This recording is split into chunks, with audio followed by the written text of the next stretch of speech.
The Navy doesn't do long goodbyes or flexible returns. You get a window, you use it, and you go back. I landed early Friday morning, picked up a rental car, and drove straight home. Kayla had school that day, so I didn't wake her. I unpacked, started a load of laundry, and checked my email out of habit. Old routines are hard to turn off. Kayla came home just after 3, backpack slung, low earbuds out, already asking what we were having for dinner. She dropped her bag by the door, washed her hands without being told, and opened her planner at the kitchen table. She had a study schedule mapped out by hour. That didn't come from school, that came from watching me. I asked about classes. She gave me the short version. Grades were good. A counselor meeting was coming up. ROTC paperwork was still in progress. She slid a stack of practice problems toward herself and got to work. I watched her for a moment and then looked away. I'd learned a long time ago not to interrupt focus. My phone buzzed. Jennifer, 3 missed calls, then a text. Sunday dinner. Mom wants everyone there. Don't be late. Jennifer didn't ask. She never did. She arranged, she scheduled. She made sure things happened on her terms and then called it family time. I stared at the message, thought about replying, and set the phone face down instead. Kayla kept working. The pencil moved steadily across the page. Saturday went the way Saturdays usually did when I was home. Grocery run, oil change, a quick visit to my parents to drop off mail that had piled up. My mother hugged me too long. My father asked about work and listened with half his attention while the TV murmured in the background. Jennifer wasn't there. That was intentional. She preferred an audience. By Sunday afternoon, Kayla was dressed and ready before I was. She chose a simple sweater and jeans, hair pulled back. No jewelry, no fuss. She packed her book and calculator into her bag. You don't have to study there, I said. I know, she said, but I can. The drive to my parents' house took 20 minutes. Kayla reviewed notes at stoplights. I focused on the road. I'd been to this dinner 100 times. Same house, same table, same seating. It was predictable in a way deployments never were. The door was already open when we arrived. Voices carried from the dining room. Laughter. Glasses clinking.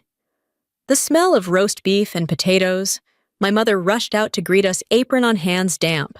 You made it, she said, like there had been a doubt. Jennifer appeared behind her perfectly styled earrings, catching the light. She looked Kayla up and down, then me. You're home, she said. For how long? 4 days, I said. She nodded like she was filing it away. Well, we'll make the most of tonight. Marcus was at the table already holding court. He stood to shake my hand, grip firm, smile wide. Good to see you, he said. You still traveling all the time? Yes. Must be tough, he said, not waiting for an answer. I don't know how you do it. I like being where the action is. He gestured at the table like it was a stage. Jennifer took her seat beside him. Kayla sat where she always did, near the end bag, tucked under her chair. She pulled out her book and opened to a marked page. No one commented. They never did. Dinner started with small talk that wasn't small at all. Marcus talked about sales numbers, new hires, expansion plans. He liked to explain things that didn't need explaining. Jennifer laughed at the right moments and touched his arm when he landed a point. My parents listened, proud and uncomfortable at the same time. Someone asked Kayla about school. She answered politely and went back to reading. Jennifer watched her for a second too long. You're always studying, Jennifer said. Do you ever take a break? Kayla looked up. I do, Jennifer smiled. Didn't reach her eyes. Just making sure you're not missing out. I caught my mother's glance. It said, please don't start anything. I kept my hands on my fork and continued eating. Marcus launched into a story about a property he'd just leased downtown. Prime location. Great deal. He named the building, quoted the rent, talked about how desperate the owner had been to fill it. Heads nodded. Questions followed. He answered them all, enjoying the attention. Kayla turned a page. Jennifer leaned back in her chair and crossed her arms. She watched Marcus talk, then looked at Kayla again. Her mouth tilted at one corner. It was the same look she'd worn when we were kids, and she'd figured out how to get what she wanted without asking. I felt it then. Not anger. Recognition. The room hadn't changed, but the air had. I took a sip of water and set the glass down carefully. My laptop bag rested against my leg. I hadn't planned to bring it out. I rarely did at family dinners. But habits die hard. Jennifer cleared her throat. So she said, looking straight at Kayla, "All that studying. You ever think about what comes after?" Kayla closed her book just enough to hold her place. Yes. Jennifer reached under the table and came back up with something in her hand. It was a mop. Wooden handle worn smooth. I recognized it. My mother's hallway closet. Jennifer set it across her palms like it was a gift. "This is your future," she said, voice light, smile fixed. "Get used to it." There was a beat, then a few chuckles. Not loud, not cruel, just enough. Kayla looked at the mop, then at Jennifer. She took it, set it beside her chair with care, and opened her book again. The pencil resumed its steady movement. No shaking, no pause. I didn't raise my voice. I didn't stand up. I adjusted my chair an inch closer to the table and rested my forearms where everyone could see them. Marcus kept talking to momentum unbroken, but his eyes flicked toward me, and then away. I opened my laptop. The laptop screen lit up with a soft glow that didn't draw attention right away. Marcus was still talking, his voice riding the room, like background noise confident enough to assume no one would interrupt him. I didn't say anything. I rested my thumb on the trackpad and let the screen settle at a comfortable angle, just enough for me to see it clearly. Jennifer noticed before anyone else did. She always did. She'd been watching me more closely than she let on, waiting for a reaction she could label as overreacting. When she saw the laptop, her smile tightened. Not enough for anyone to comment, but enough for me to register it. "You working on your leave?" she asked, tone casual, eyes sharp. "Just checking my schedule," I said. Marcus laughed. "She never turns it off," he said to the table.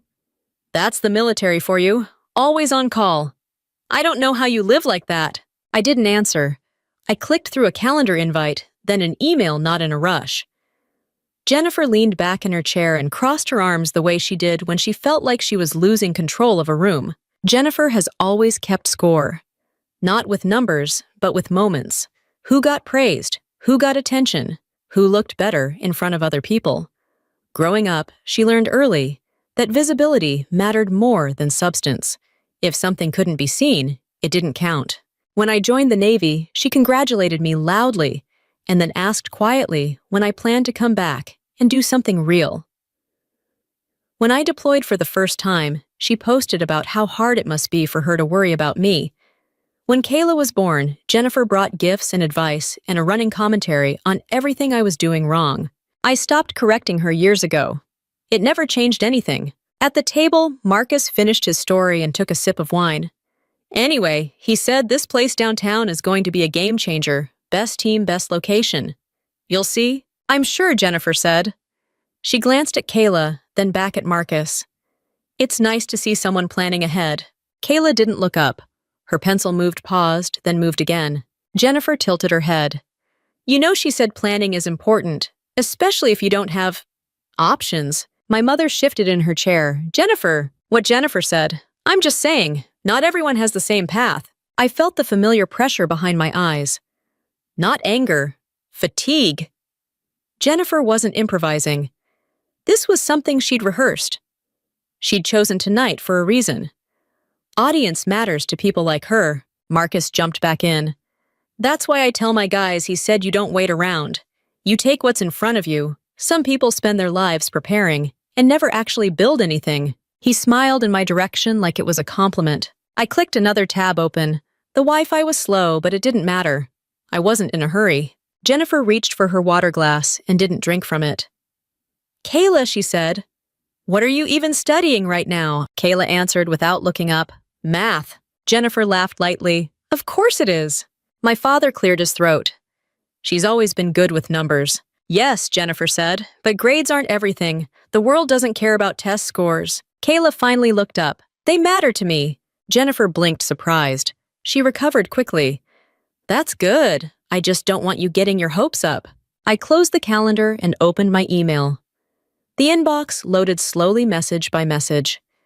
Jennifer watched the screen more than she watched Kayla now. "You still running around all the time?" she asked me.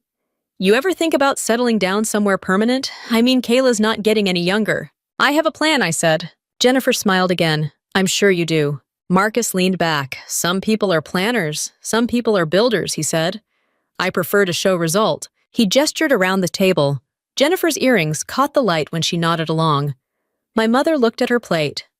My father focused on cutting his food into precise pieces. Jennifer leaned forward. I just worry, she said, voice softening in a way that sounded caring if you didn't know her. Kayla sees all this discipline and thinks that's enough. But discipline doesn't always pay the bills. I felt Kayla's foot brush mine under the table. Not a plea, a signal. She was fine. I've paid my bills, I said. Jennifer shrugged. For now? Marcus laughed again, louder this time. Hey, there's nothing wrong with honest work, he said.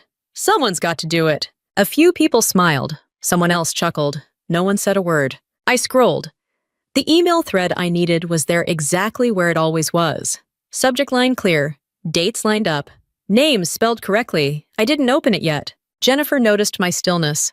You're awfully quiet, she said. Everything okay? Everything's fine, I said. She studied my face like she was looking for a crack. She didn't find one.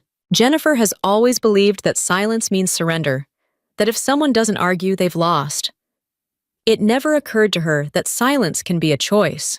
She reached for the mop again, nudged it slightly with her foot so it leaned more visibly against Kayla's chair. Just being realistic, she said. Better to know where you're headed than to pretend otherwise. Kayla adjusted her notebook. She wrote one more line, then set her pencil down carefully parallel to the edge of the page. I placed my palm flat on the table.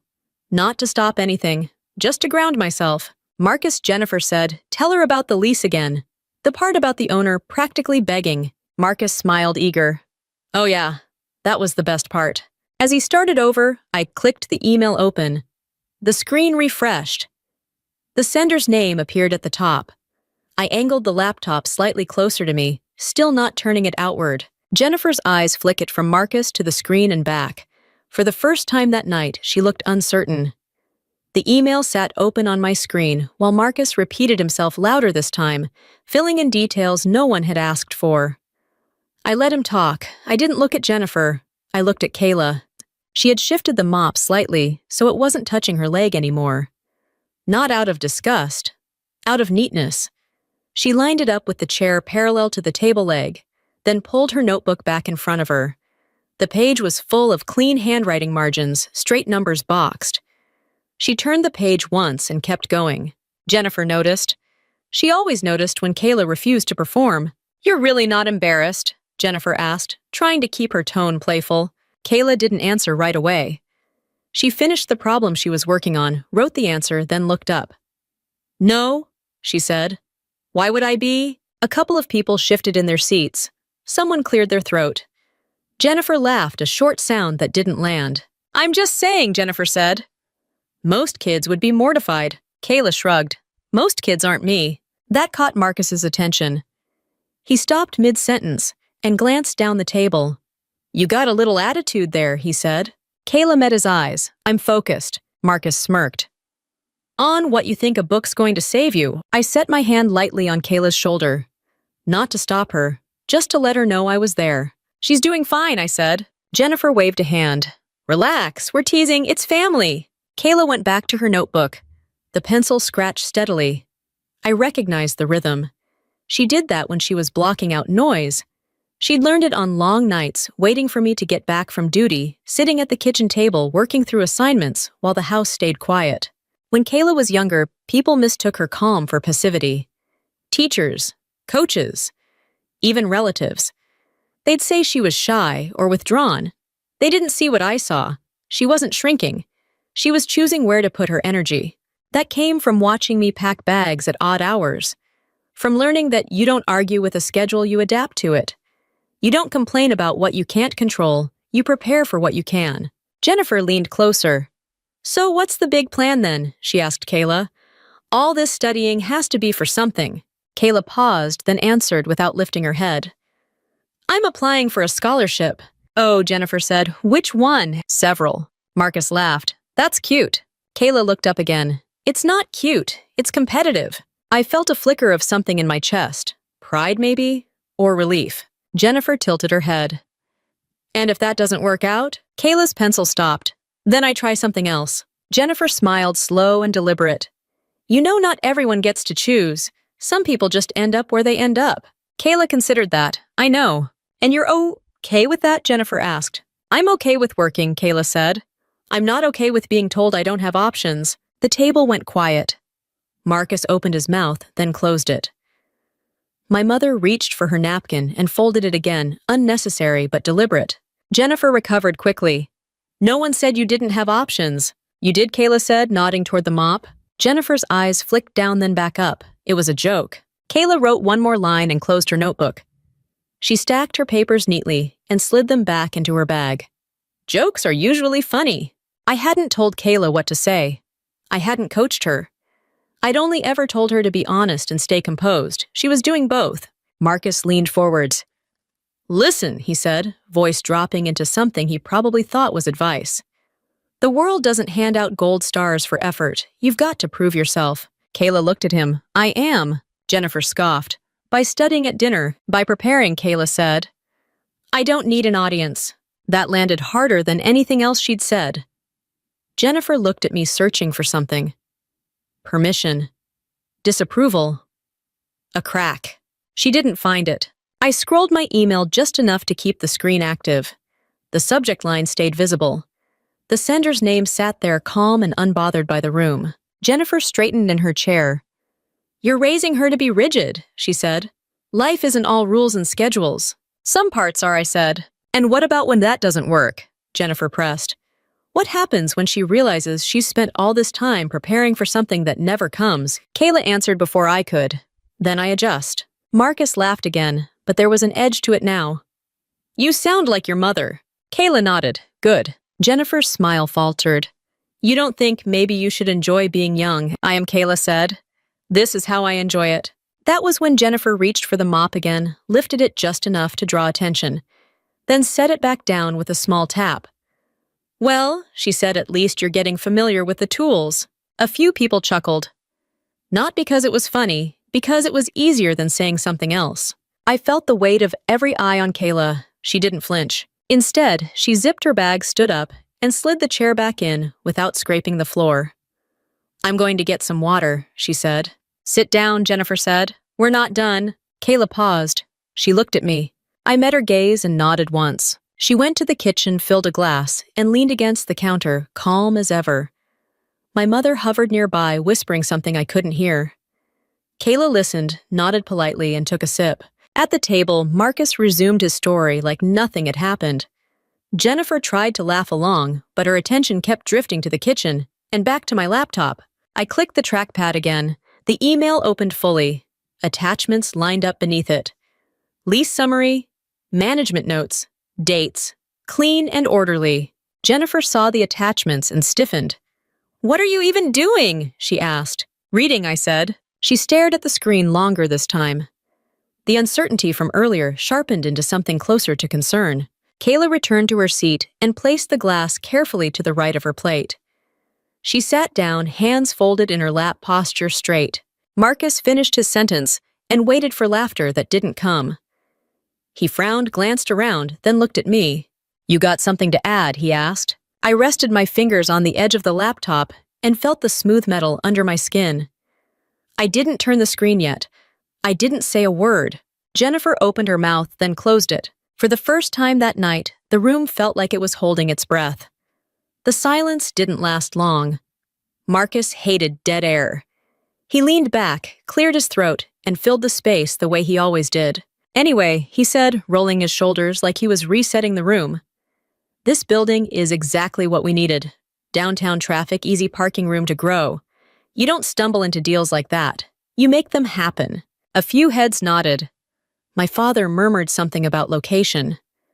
Uncle Robert leaned forward, interested now, not in the tension, but in the numbers. What'd you say the rent was again, Robert asked. $48 a month, Marcus said, proud. For that square footage, it's a steal. Jennifer smiled at him, the kind of smile that fed on approval. He negotiated hard, she said. The owner was desperate, practically begged. I kept my eyes on the screen. The attachment list didn't move. I didn't scroll. I didn't need to. I already knew what was there. Robert whistled softly. In that neighborhood, that's low. Marcus lifted his glass. Exactly. 5-year lease option to extend. I locked it down before anyone else could. Kayla sat still, hands folded, listening without listening. She'd learned to let words pass through her like weather. Jennifer turned to her. See, that's how you get ahead. You spot an opportunity and take it. Kayla nodded once neutral. Marcus warmed to the attention. The previous tenant went under, he said. Left the place empty for months. Management was panicking. I walked in at the right time. What building is it? Robert asked. The Morrison, Marcus said. On 5th. Robert's eyebrows went up. 8 stories. That's the one. Nice, Robert said. That's a solid property. It will be, Marcus said. Once I'm done with it. Jennifer reached for Marcus's hand and squeezed. He's already planning renovations. New signage. Showroom upgrades.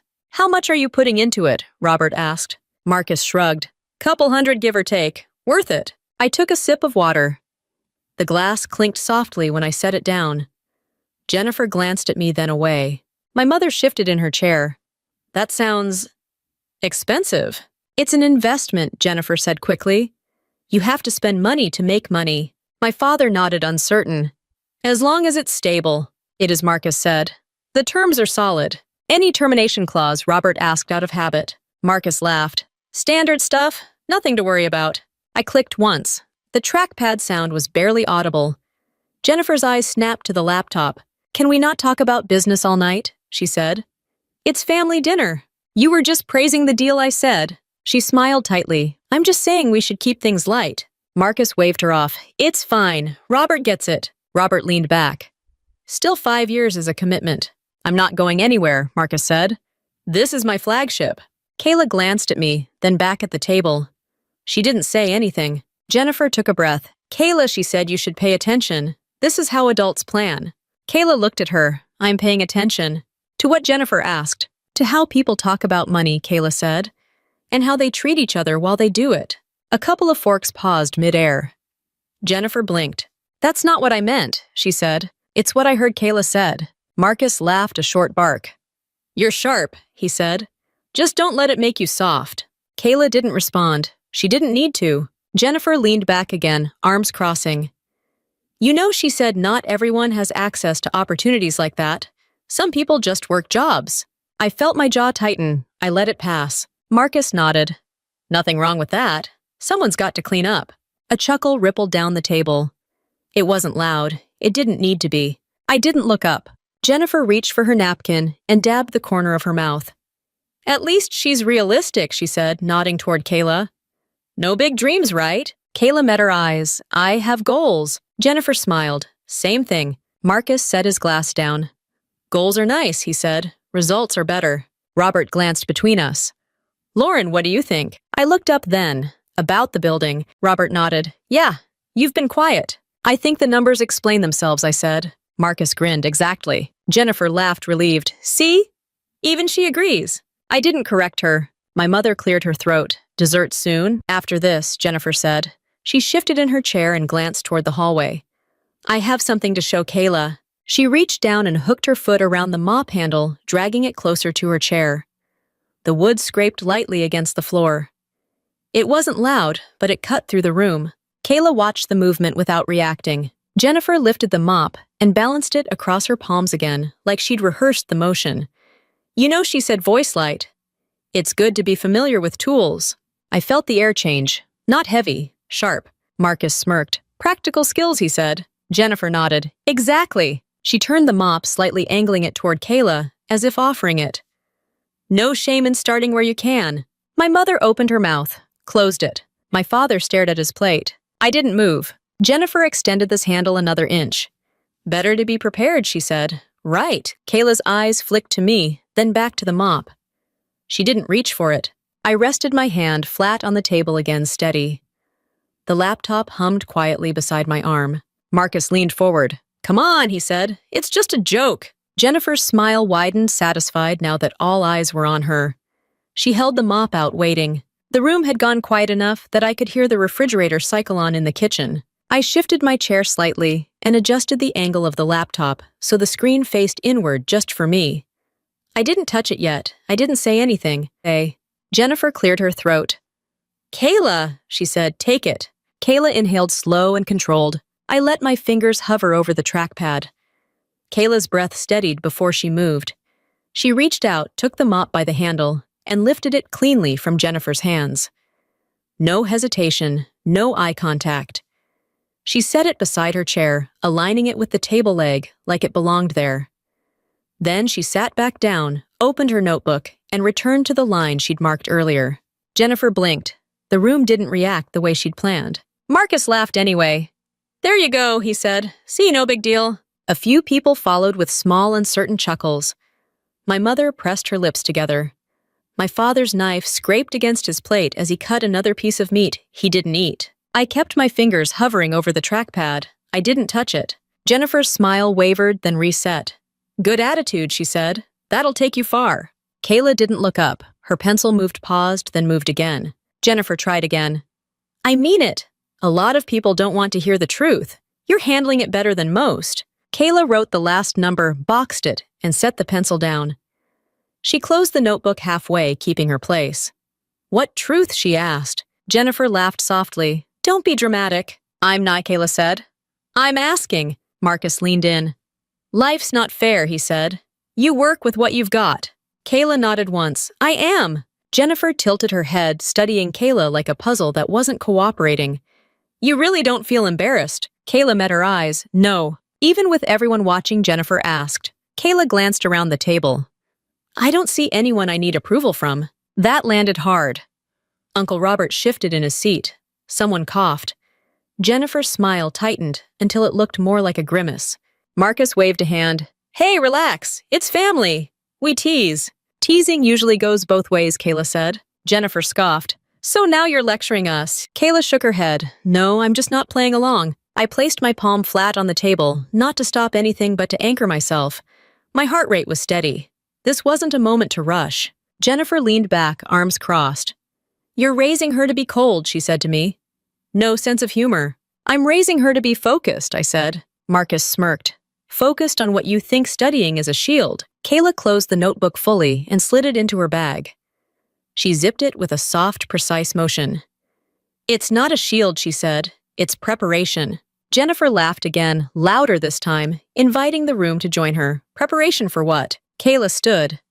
She picked up the mop again, held it upright, and rested it lightly against her shoulder. Not defiant, not ashamed.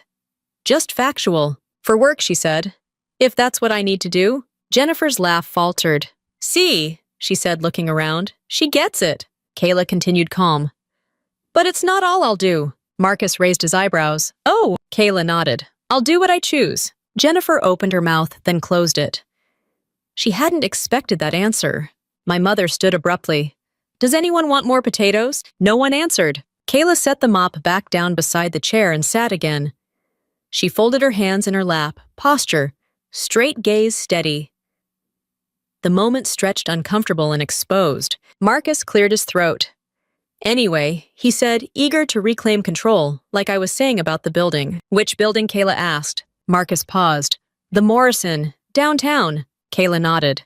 The one with the underground garage. Robert looked surprised. You know it? I looked it up, Kayla said. I like architecture. Jennifer laughed sharply. Of course you do. Marcus resumed faster now. Right. So the owner was desperate. That's the key. You find someone desperate, you get leverage. I clicked the trackpad once. The email window refreshed bright and steady. I still didn't turn the screen. Jennifer's eyes flicked to the laptop. You're really working at dinner, she asked. I'm reading, I said. She leaned forward, reading what? Documents, I said. Marcus chuckled. Let me guess. Military stuff. I didn't answer. Jennifer glanced at Kayla, then back at me. You know, she said, this is what I mean. Always distracted. Always somewhere else. Kayla spoke before I could. She's here. Jennifer frowned. Is she? Yes, Kayla said. She's watching. The room went quiet again. This time, no one rushed to fill it. Marcus set his glass down carefully. You got something to say, Lauren? I met his eyes. You've said plenty. Jennifer straightened. Don't start. I'm not starting, I said. I'm listening. Marcus scoffed. Then listen to this. The lease terms are incredible. I practically stole the place. I scrolled slow and deliberate. The attachment titles lined up like a checklist. Jennifer noticed the movement and stiffened. "What are you doing?" she asked again. I didn't answer right away. I adjusted the laptop's angle, slightly still facing me. The glow reflected faintly in my glass. Kayla watched my hands, not my face. She recognized the timing. Jennifer tapped her fingers on the table. "If you've got something to say, say it." Marcus leaned forward. "Yeah, spit it out." I rested my fingers on the edge of the laptop and felt the cool metal. I didn't turn the screen yet. I didn't raise my voice. I didn't look around the table. Kayla picked up her water glass and took a sip, unhurried. Marcus waited. Jennifer waited. The room waited. I took a breath slow and controlled and kept my eyes on the screen in front of me. I let the breath go and kept my voice level. "Marcus?" "I said you mentioned the owner was desperate." He nodded, eager. "Absolutely. Place sat empty. Months." Jennifer watched my mouth instead of my eyes. She was waiting for a slip. I didn't give her one. "How long was it empty?" I asked. Marcus shrugged. 6 months. Maybe more. "Bad timing, bad tenant." "Which tenant?" I asked. He frowned. "Does it matter?" "It does," I said. Marcus leaned back, annoyed now. "They went bankrupt. Left without notice. That's why I got such a good rate." Robert tilted his head. "Which firm was that?" Marcus waved a hand. "Some design outfit. Doesn't matter." I clicked the trackpad. A document opened, not turned outward just enough for me. Jennifer's fingers stopped tapping. "What are you doing?" she asked. "Checking dates," I said. Marcus snorted. "Dates." "Yes." He laughed. "You're really doing this at dinner." "I am," I said. Kayla sat still, hands folded, watching my hands, not my face. She knew the difference between noise and movement. "Listen," Marcus said, leaning forward, voice dropping into what he probably thought was reasonable. "If you've got concerns, say them. Otherwise, let it go." "I don't have concerns," I said. "I have information." Jennifer's smile flickered. "Information about what?" "The building," I said. She rolled her eyes. "Everyone knows about the building. He's explained it 3 times. "Not everything," I said.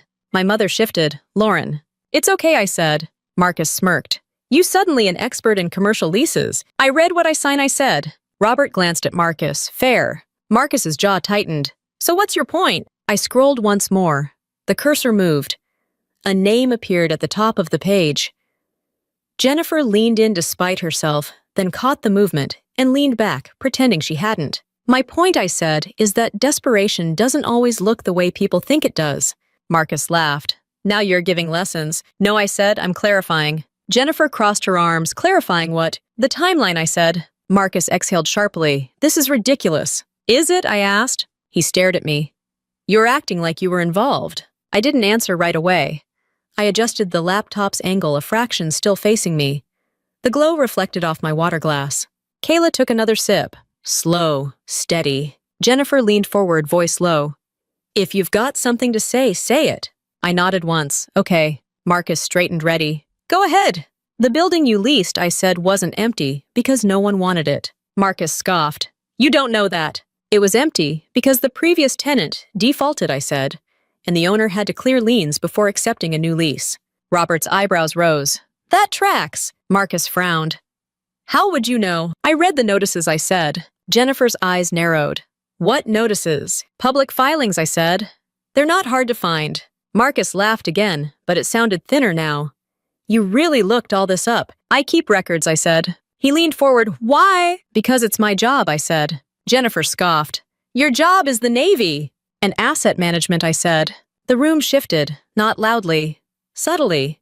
Chairs creaked. Forks paused. Marcus stared. "Asset management." "Yes." Jennifer waved a hand. "She means retirement accounts." "Don't be dramatic." I shook my head. "I don't." Marcus frowned. "You're serious." "I am." Robert leaned back, studying me.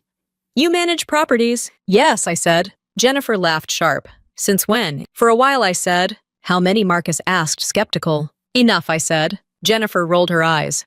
"This is getting absurd." "Is it?" I asked again. Marcus looked at the laptop. "If you've got proof, show it." "I didn't bring this to show anyone," I said. "Then why open it?" Jennifer snapped. "Because I needed to read something I said. And because you asked." Kayla shifted slightly in her chair, aligning the mop again without looking at it. The room noticed. That irritated Jennifer more than anything else. Marcus tapped the table. "You're dodging." "I'm not," I said. I'm being precise. Jennifer leaned back, frustrated. Fine, be precise. I scrolled to the top of the document. The title line settled. I read it silently once more to be sure. Marcus watched my face, searching. What does it say? I lifted my eyes to him. It says the Morrison building is owned by an LLC. He smirked. Of course it is. Yes, I said. And it lists the principal. Jennifer leaned forward, which is, I paused, not for drama, for timing. The room had already gone quiet enough. It's me, I said. Marcus laughed, loud, disbelieving. That's not funny. I'm not joking, I said. Jennifer stood halfway, then sat back down. That's impossible. I bought it 3 years ago, I said, from the Henderson estate. Robert's eyes widened. That sale was quiet. Yes, I said, cash. Marcus's laugh cut off. You're lying. I'm not, I said. Jennifer shook her head. You run around on deployments, you don't? I run a cleaning company, I said. And I use it to evaluate properties. Marcus stared. You're saying you own the building I leased. I do, I said. Silence dropped hard this time. No one rushed to fill it. Jennifer's mouth open, closed. You never said. You never asked, I said. Marcus pushed his chair back slightly. This is a joke. It's not, I said. Robert cleared his throat. If that's true. It is, I said. Marcus reached for his phone. I'm calling my attorney. Of course you are, I said. Kayla sat back, calm eyes on the table like this was just another problem set being worked through. Marcus dialed, pacing now. Jennifer stared at me like she was seeing a stranger. My mother pressed her hand to her mouth. My father finally looked up from his plate. Marcus put the call on speaker. Tell her, he said when the line connected. Tell her who owns the Morrison.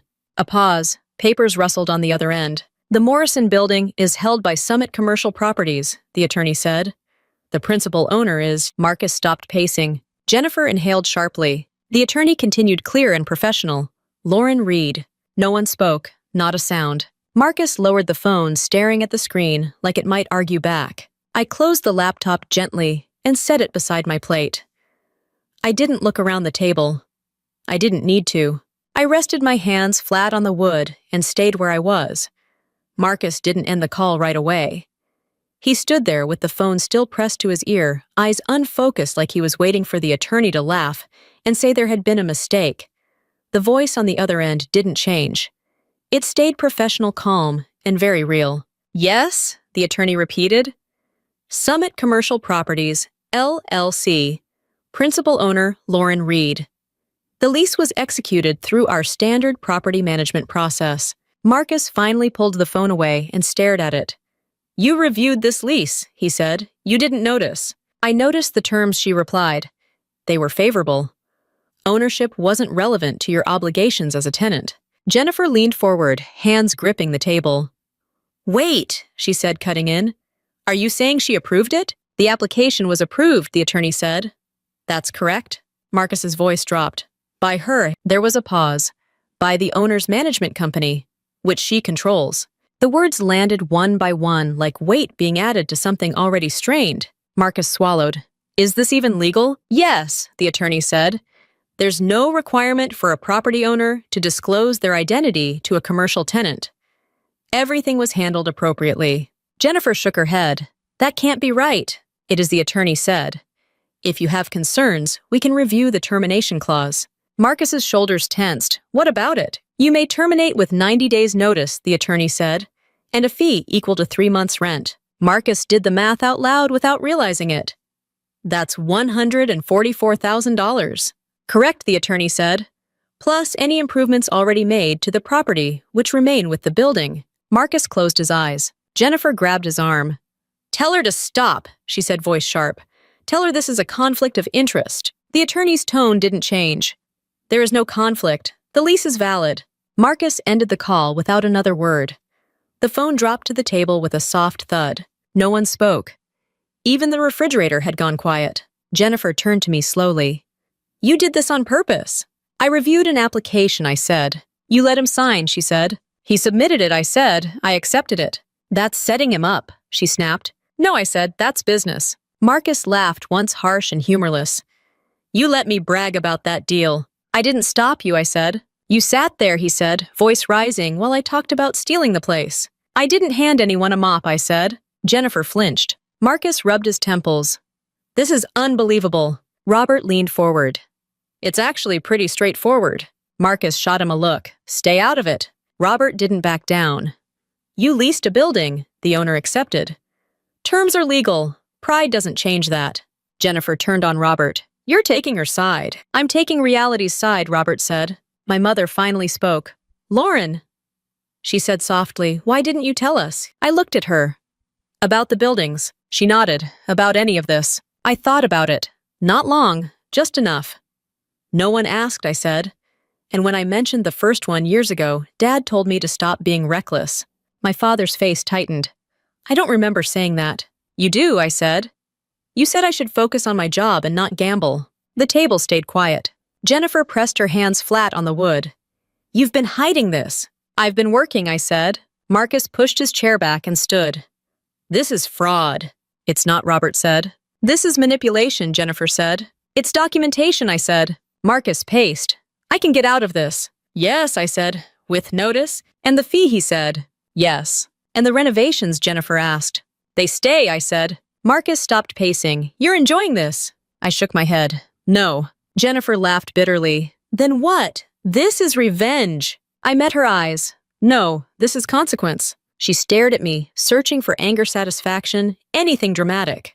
She didn't find it. Kayla sat quietly through all of it, hands folded, eyes steady. She hadn't looked at the mop once since the call ended. Marcus turned to her, desperate now. You knew about this. Kayla shook her head. I knew my mom owned buildings. Jennifer gasped. You told her. I told my daughter what I do, I said. That's not a secret. Jennifer sank back into her chair. How many, she asked, quieter now. 17, I said, downtown. Robert whistled under his breath. Jennifer stared at the table. You're kidding. I'm not, I said. Marcus rubbed his face. I put 200,000 into that space. Yes, I said. And if I leave, you lose it, I said. Jennifer looked up sharply. You're going to bankrupt him. No, I said. He'll stay. Marcus scoffed. I won't. You will, I said. Jennifer laughed weakly. You're so sure. I nodded. The location matters. The parking matters. The rate is below market. Breaking the lease costs more than swallowing your pride. Marcus stared at me. His jaw clenched. You planned this. I prepared, I said. Jennifer's voice dropped. All because of a stupid joke. I didn't answer. Kayla stood then, slow and deliberate. She picked up the mop and leaned it against the wall by the door, out of the way. It doesn't belong at the table, she said. No one argued. Marcus sank back into his chair. So what now, he asked. I folded my hands. Now you decide whether you want to run a business or a grudge. Jennifer shook her head. You've humiliated us. I looked at her. You humiliated a child. My mother covered her mouth. My father stared at his hands. Marcus exhaled long and shaky. We're leaving? Jennifer stood unsteady. This isn't over. I nodded. Dinner usually ends eventually. Marcus grabbed his coat. Jennifer followed eyes, never leaving mine. They stopped at the door like they expected someone to chase them. No one did. When the door closed, the sound echoed through the house louder than it should have been. Kayla returned to her seat and picked up her water glass. She took a sip, calm as ever. I stayed where I was, hands still on the table, letting the room settle into what it had become. The house didn't explode into chaos after the door closed. It did the opposite. The quiet settled in layers heavy, but controlled like everyone was afraid to move too quickly and knock something else loose. My mother broke first. I'm going to make coffee, she said, already standing. No one answered. The sound of the cabinet opening and closing felt louder than it should have. Robert leaned back in his chair and exhaled slowly. Well, he said that was educational. My father rubbed his hands together, staring at the table. I didn't know he said. About any of it. I know I said. Kayla stayed seated, posture straight, eyes forward. She wasn't waiting for reassurance. She didn't need it. Robert cleared his throat. For what it's worth, he said, the lease really is solid. Market rate on that building should be closer to $65 a month. In seat. My father looked up. He's paying $48. Yes, Robert said. And that's before escalators. My mother returned with coffee and set a mug in front of me without asking. So what happens now? She asked quietly.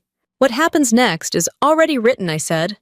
He signed a 5-year agreement. Robert nodded. And breaking it hurt. How much? My father asked. Robert didn't hesitate. Termination fee is 3 months' rent.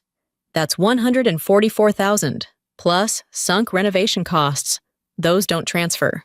My mother winced. That's a lot. It's survivable, I said, just not pleasant. Kayla finally spoke. He'll stay. Everyone looked at her. Why are you so sure? My mother asked. Kayla folded her hands. Because leaving costs more than staying. Robert smiled slightly. She's right. My father shook his head. All this over one dinner. It wasn't over dinner, I said. It was over choices. My mother sat down across from me. Jennifer says you set them up. I didn't, I said. I didn't change terms. I didn't hide conditions. I accepted an application. She didn't know, my mother said. She didn't ask, I said. My father looked pained. You could have told us. I tried once, I said. It didn't go well. The clock in the hallway ticked steadily. No one rushed to fill the silence. Robert stood. I should get going. My mother touched his arm. Already. He nodded. This is a family conversation. He gave Kayla a small nod on his way out. You handled yourself well. Kayla nodded back. When the door closed behind him, my father pushed his plate away. So you own 17 buildings, he said. Not accusatory, just tired. Yes. And the cleaning company, my mother asked. It services 42, I said. Owning 17 makes maintenance easier. My father sighed. I thought it was just cleaning. It is, I said. And it isn't. My mother stared into her mug. Jennifer's going to be furious. She already is, I said. She'll call, my father said. Yes, I said. And demand explanations, my mother added. Yes. Kayla stood and began stacking plates. I can help, she said.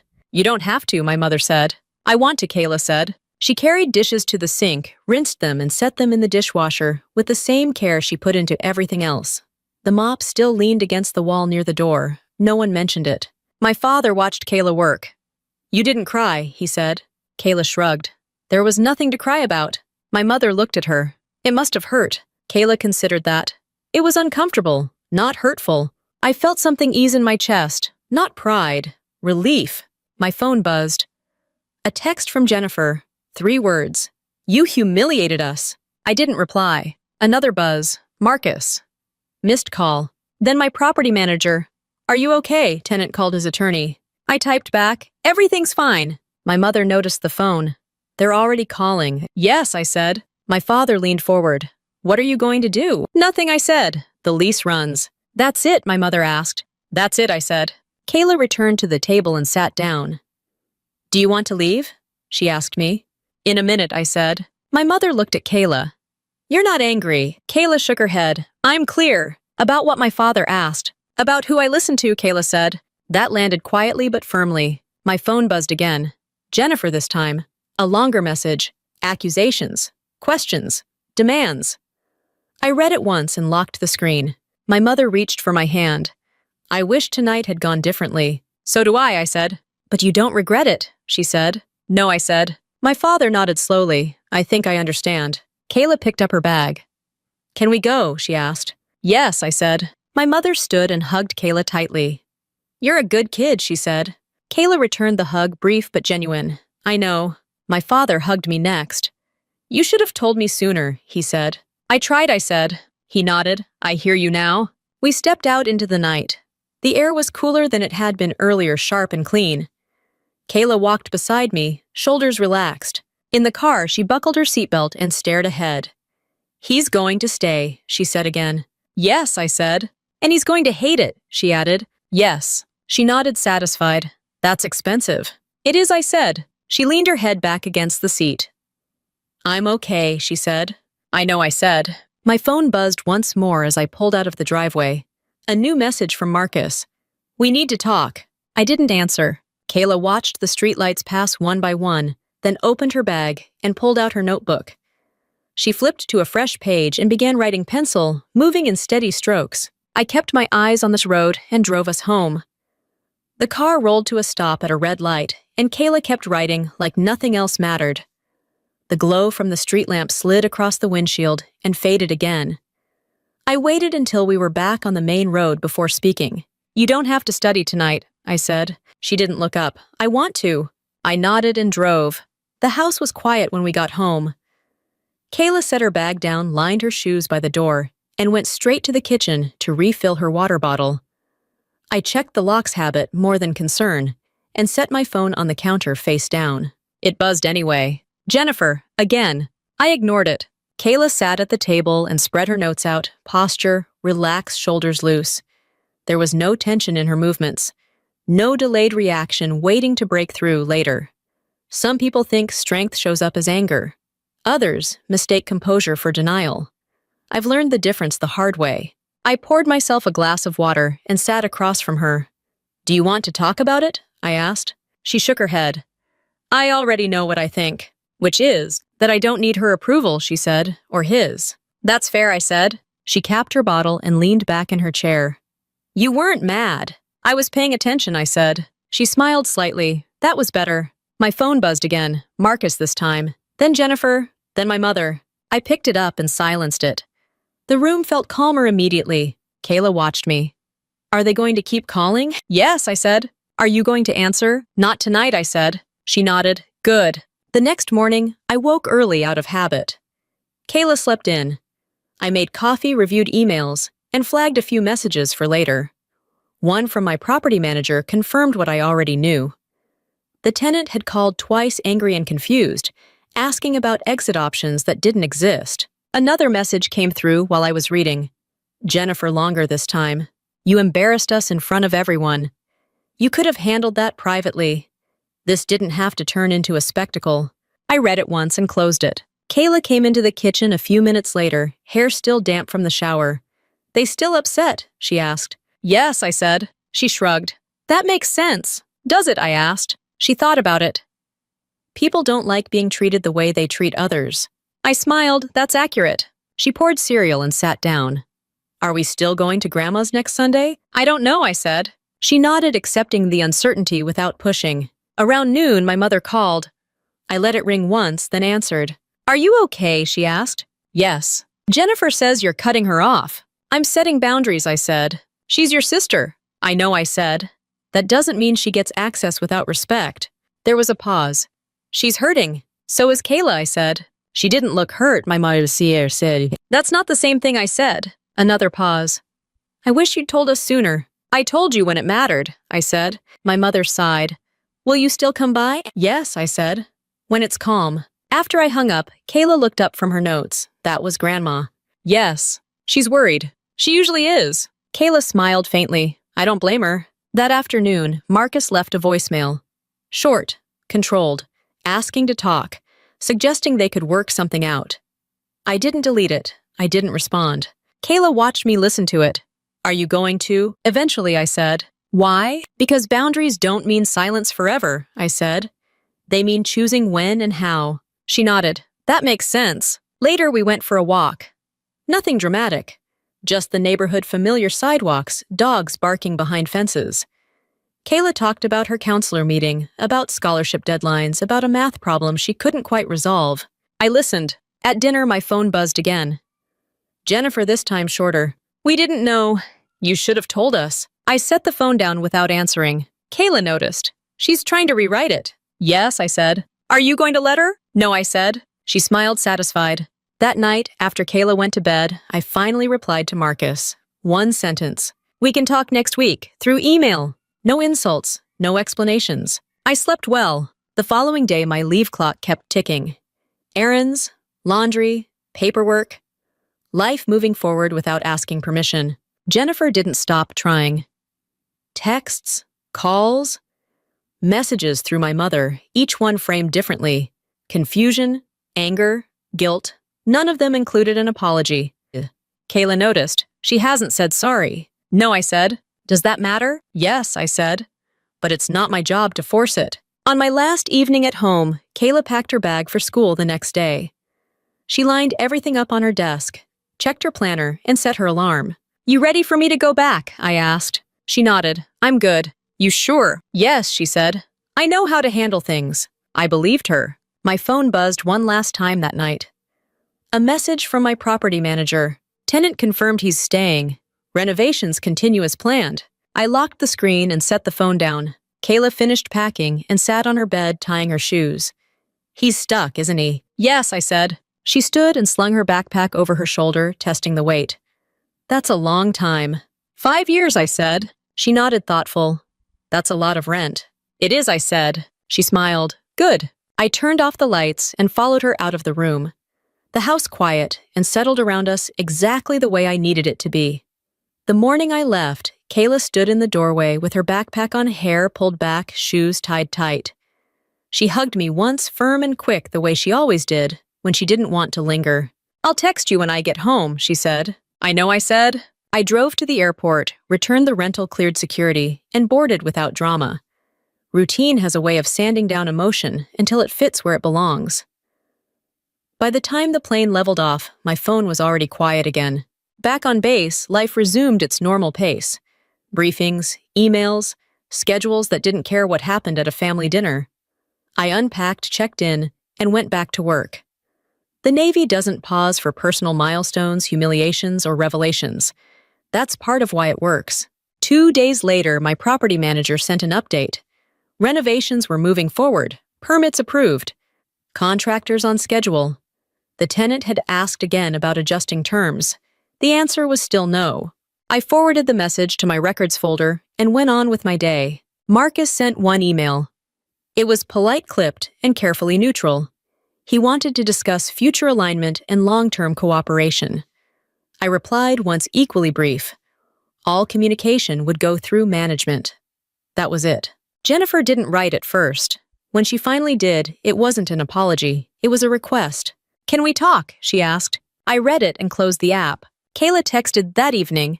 Quiz went well. Counselor meeting moved up. She sent a photo of her notes, neat and organized. I replied with a thumbs up and went back to what I was doing. A week later, the first rent payment posted. On time. Full amount. I didn't celebrate. I didn't comment. I archived the confirmation and moved on. The building existed whether I looked at it or not. That was the point. My mother called the following Sunday. She didn't mention dinner. She asked about the weather, about Kayla, about whether I was eating enough. Normal questions carefully chosen. Marcus and Jennifer are busy, she said at one point. I imagine, I said. He's stressed, she added. I imagine, I said again. She hesitated. They're staying. Yes, I said. Another pause. He didn't have much choice. No, I said. She changed the subject. Weeks passed. The building filled out. Signage went up. Cars started appearing in the garage earlier and leaving later. Business did what business does when the numbers make sense. Every month the payment arrived. Kayla adjusted to this rhythm of school. She joined a study group. She submitted applications. She stopped mentioning her aunt entirely. Not out of bitterness, out of clarity. One evening, she called me while I was reviewing paperwork. He asked about you, she said. Who? I asked. Marcus, she said. Ran into him at the grocery store. I waited. He told me you were tough, she said. Like it was a compliment. And I asked. I told him I know, she said. Then I paid for my stuff and left. I smiled. That's efficient. She laughed. I learned from you. Another month, another payment, no delays, no excuses. Jennifer sent another message. Longer this time. Softer. She talked about misunderstandings and family and how things had gotten out of hand. She didn't mention the mop. She didn't mention what she said. She didn't mention Kayla. I didn't respond. On a quiet afternoon, my property manager called. Just so you know, he said tenant requested a meeting again. What did you tell him? I asked. That all communication stays formal, he said. He wasn't happy. Is he current? I asked. Yes, he said. Then we're done, I said. Kayla sent me her first acceptance letter a week later. Partial scholarship, strong terms. She didn't sound surprised. She sounded ready. I'm still waiting on the others, she said. I know, I said. Another payment arrived. At Thanksgiving, my parents asked if we'd all be together. I said no. Kayla and I made our own plans. We cooked too much food, watched a movie halfway through, and went for a walk after. No speeches, no tension, just space. Jennifer texted that night, Happy Thanksgiving. I replied the next morning, Happy Thanksgiving to you too. Nothing more. Marcus didn't stop paying. The location mattered. The rate mattered. The math always won. Kayla kept studying. She kept planning. She stopped carrying her notebook to family gatherings because there were fewer gatherings to attend.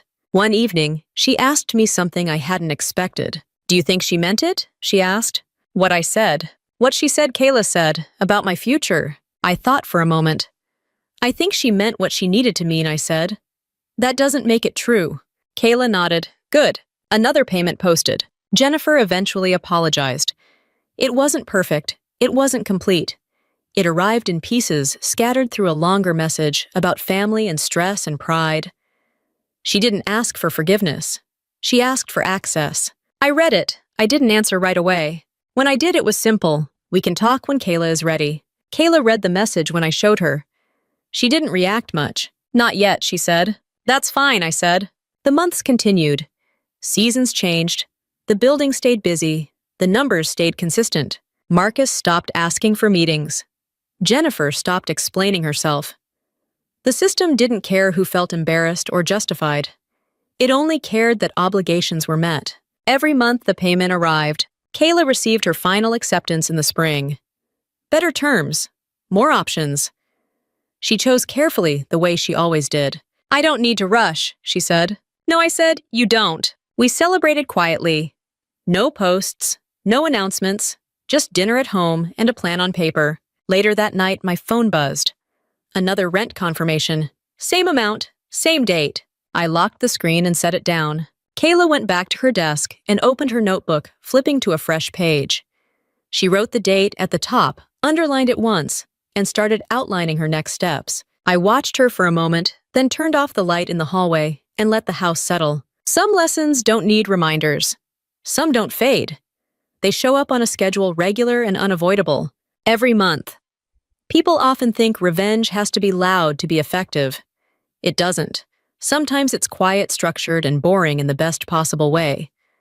What happened at that dinner wasn't about winning an argument or humiliating someone back. It was about refusing to let a child's future be defined by someone else's insecurity. Kayla didn't need shouting. She didn't need saving. She needed space clarity and the freedom to keep choosing her own direction. Family drama has a way of exposing who respects boundaries and who only respects power. In the end, the system spoke. Contracts held. Time passed. And a lesson that started with a mop turned into something far more permanent. If you're drawn to family revenge stories where patience beats rage, where family drama unfolds through real choices and real consequences, consider subscribing to the channel. These stories aren't about fantasy payback. They're about quiet strength discipline and what happens when you let the truth do the work.